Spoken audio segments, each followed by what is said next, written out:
Et si un seul événement, un tout petit événement, pouvait en fait redéfinir complètement le cours d'une guerre? C'est un peu la question au cœur de l'analyse qu'on décrypte aujourd'hui, une analyse qui suggère qu'on assiste à un tournant vraiment décisif dans le conflit à l'est de la République démocratique du Congo.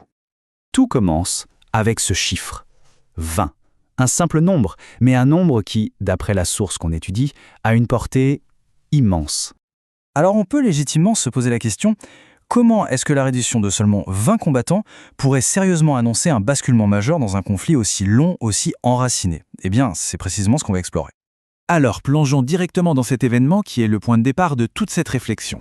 Une reddition, oui, mais pas n'importe laquelle, loin de là. On est le 27 octobre 2025 à Busurungi. 20 combattants déposent les armes.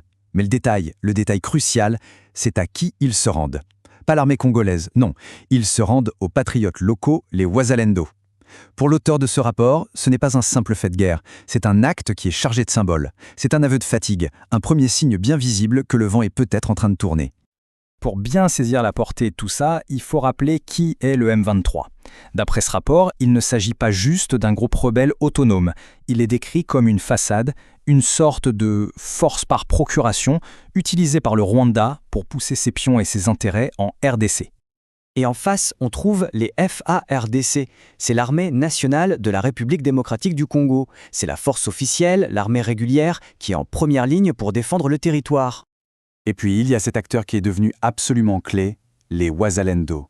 Ça veut dire les patriotes. Il ne s'agit pas d'une armée au sens classique, mais d'une coalition de groupes de résistance locaux. Et d'après la source, leur montée en puissance, leur organisation est en train de complètement changer la donne sur le terrain.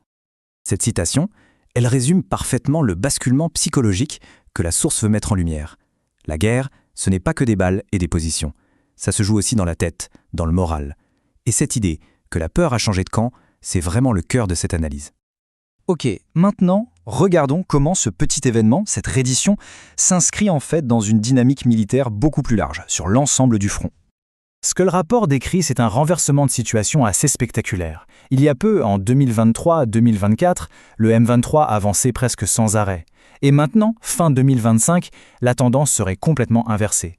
Le M23 serait en retraite, en train de perdre du terrain, des hommes et surtout de perdre le moral.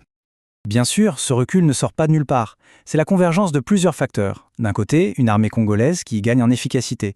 De l'autre, les patriotes Wazalendo qui connaissent le terrain et qui harcèlent l'adversaire. On ajoute à ça des lignes de ravitaillement qui sont de plus en plus difficiles à maintenir pour le M23. Le résultat de ce cocktail, c'est un moral des troupes qui serait en chute libre. Et la reddition de Busurungi, ce n'est pas un cas isolé. D'après les informations citées, ce serait même que la partie visible de l'iceberg. Au total, sur le seul mois d'octobre 2025, plus d'une centaine de combattants se seraient rendus sur différents fronts. Maintenant, quittons un instant le champ de bataille pour prendre un peu de hauteur. Regardons l'échiquier géopolitique et comment les pièces sont en train de bouger dans toute la région. L'argument du rapport, c'est que le Rwanda se retrouve maintenant pris en étau. Au nord, la pression militaire congolaise est de plus en plus forte, et au sud, il y a un nouvel élément, une alliance avec le Burundi qui vient sécuriser cette frontière. Le Rwanda se retrouve donc coincé, pressé sur deux flancs en même temps. Et cette pression purement militaire, elle est doublée d'une pression diplomatique. Le rapport avance que les alliés traditionnels de Kigali, on parle des États-Unis, de la France, commenceraient à prendre leur distance.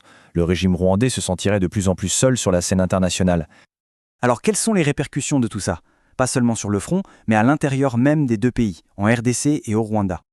Eh bien, selon cette analyse, les conséquences internes seraient radicalement opposées. Côté congolais, on assisterait à une sorte de sursaut, une vague de fierté nationale, une confiance retrouvée envers l'armée et le pouvoir. Côté rwandais, par contre, la guerre commencerait à coûter très cher humainement et financièrement, et ça créerait des tensions à l'intérieur même du pays. Le régime rwandais ferait donc face à une crise sur plusieurs fronts en même temps. Ce n'est plus seulement un problème militaire, c'est une accumulation de pression, diplomatique, économique et même des contestations en interne. Et on en arrive au dernier point, qui est peut-être le plus profond, le plus fondamental. C'est la bataille du récit, la bataille de la narration, la guerre des mots.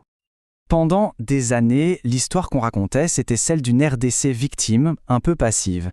Selon cette analyse, ce récit est en train de voler en éclats. L'image qui émergerait, c'est celle d'une nation qui se réveille, d'un géant qui se lève pour défendre sa souveraineté. Et ce tableau, il résume parfaitement ce changement de perception que le rapport met en avant. L'image du Rwanda en stratège invincible qui s'effrite. Le M23 qui n'est plus vu comme un groupe rebelle, mais comme une simple force par procuration, et la RDC qui passerait d'un statut d'État faible à celui d'une nation résiliente. Finalement, tout l'argument de l'analyse est peut-être contenu dans cette phrase. La confrontation n'est plus seulement entre deux armées, c'est celle d'une armée face à un peuple entier qui a décidé de se lever. Et cette force-là, selon la source, le Rwanda l'aurait largement sous-estimée. Ce rapport présente vraiment un argumentaire très solide pour un tournant majeur. Mais l'histoire de cette région nous a appris à être prudents. La question reste donc ouverte. Est-ce qu'on assiste vraiment à la fin d'une ère ou est-ce simplement un nouveau rebondissement dans un conflit qui est encore loin, très loin d'être terminé ?